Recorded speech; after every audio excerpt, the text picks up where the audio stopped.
Hi friends, welcome back to Sowmi diaries. இன்றைக்கி என் தம்பியோட வெட்டிங் ஹைலைட்ஸ் தான் பார்க்க போகிறீங்க. இதுக்கு அடுத்த வ்ளாகில் நாங்கள் இது மாதிரி ட்ரெஸ் செலக்ட் பண்ணோம், எங்கே செலக்ட் பண்ணோம், வெட்டிங்க்கு எப்படி ரெடி ஆனோங்கிறது நெக்ஸ்ட் வ்ளாகில் போடுறேன். இன்றைக்கி ஹைலைட்ஸ் என்ஜாய் பண்ணுங்கள்.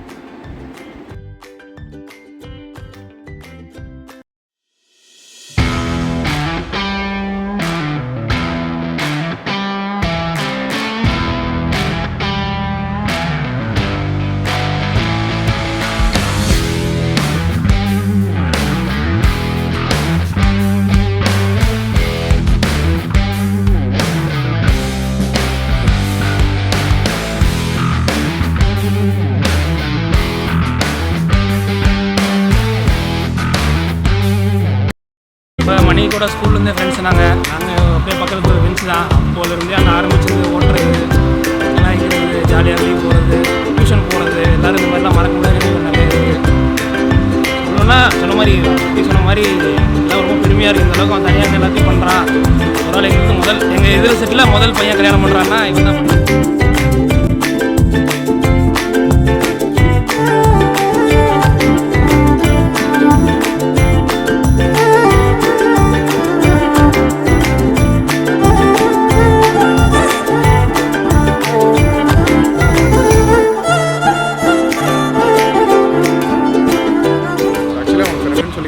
பெருமையாக இருக்குது. ப்ளஸ் எப்போவுமே மேலே கீழேன்னு பார்த்து என்றைக்கும் பழக மாட்டான். எல்லாத்தையும் சமமாக தான் வச்சுருப்பான். அது அவனுக்கு ரொம்ப பிடிச்ச, எங்களுக்கு எல்லாத்துக்கும் ரொம்ப பிடிச்ச விஷயம். இன்னொன்று பார்த்திங்கன்னா, இந்த மண்டபத்தை அரேஞ்ச்மெண்ட்டும் சரி, ஒவ்வொரு விஷயமும் எல்லாம் அவனே தான் எடுத்து பண்ணான். ஃப்ரெண்ட்ஸுங்கிற முறையில் நாங்கள் கோஆர்டினேட் தான் பண்ணோம். மற்றபடி இந்த அளவு பண்ணியிருக்கானா அது ரொம்ப சந்தோஷமான விஷயம்.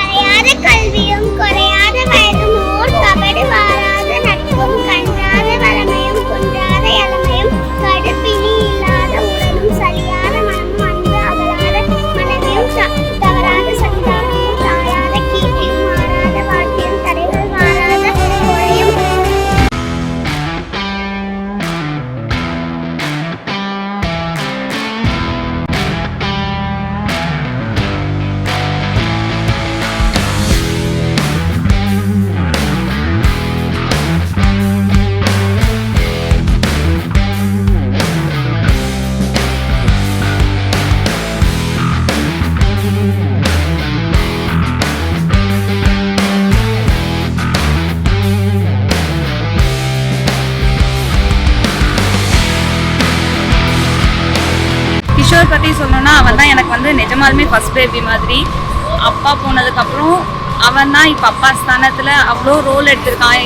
எனக்கு பிரணயா எவ்வளோ ஸ்பெஷல், என்னோட பிரணயா எவ்வளோ ஸ்பெஷலோ அந்தளவு எனக்கு என் தம்பியும் ஸ்பெஷல். என் ஃபஸ்ட்டு பையன் அவன் தான். ரொம்ப ரொம்ப பிடிக்கும். ரொம்ப ஹாப்பி மேரிட் லைஃப், சந்தோஷமாக இரு. உனக்கு இப்போ தான் பேரண்ட்ஸ் டீச்சர்ஸ் மீட்டிங் அட்டன் பண்ணி சைன் போட்ட, வீட்டில் ஏமாத்தின பார்ட்னர் டைமாக இருந்த மாதிரி இருக்குது. இப்போ நீ மேரிட் ஆக போகிற, பெரிய பையன் ஆக போகிற, நினச்சாலே எமோஷ்னலாக இருக்குது நிஜமாக. விஷ்ணு பற்றி சொல்லணுன்னா, நான் 7th பார்த்தேன். இப்போ எப்படி இருக்குன்னா, என்னோட 2 கிட்டும் மேரேஜ் பண்ணிக்கிற மாதிரி இருக்குது. 7th நான் அவள் 7th படிக்கிற போதுலேருந்து பார்த்துட்டு இருக்கேன். அவ்வளோ ஹாப்பியாக இருக்குது. அவளோட ட்ரீம் ஒன்று நிஜமாக இருக்குது. அவ்வளோ ஹாப்பியாக இருக்குது. 2 பேரும் ரொம்ப சந்தோஷமாக இருங்க, விட்டு கொடுத்து போங்க. என்ன நடந்தாலும் அன்றைக்கி நைட்டே பேசி தீர்த்துக்கோங்க சண்டையை. ரொம்ப ஹாப்பியாக லைஃப் லீட் பண்ணுங்கள். Wish you happy married life. மணியை பற்றி சொல்லணுன்னா, அவர் ஃபஸ்ட்டு நான் சீரியஸான மூமெண்ட்ஸை சொல்லிடுறேன். மணி வாழ்க்கையில் ரொம்ப கஷ்டப்பட்டு வந்திருக்கான். எங்களுக்குலாம் ஒரு நல்ல ஃப்ரெண்டு. பார்த்தீங்கன்னா அவங்க எல்லாருமே ஒரு நல்ல சர்க்கிள்லேருந்து வந்தங்காட்டி எல்லாம் கொஞ்சம் நல்லா ஒரு சுகமாகவே எல்லாம் வாழ்ந்துட்டோம். யாரும் இந்த கஷ்ட நஷ்டம்லாம் யாரும் பார்த்ததில்லை.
பெருமானே.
வீடியோ பார்த்து என்ஜாய் பண்ணியிருப்பீங்கன்னு நினைக்கிறேன். தேங்க்ஸ் ஃபார் வாட்சிங். Please subscribe.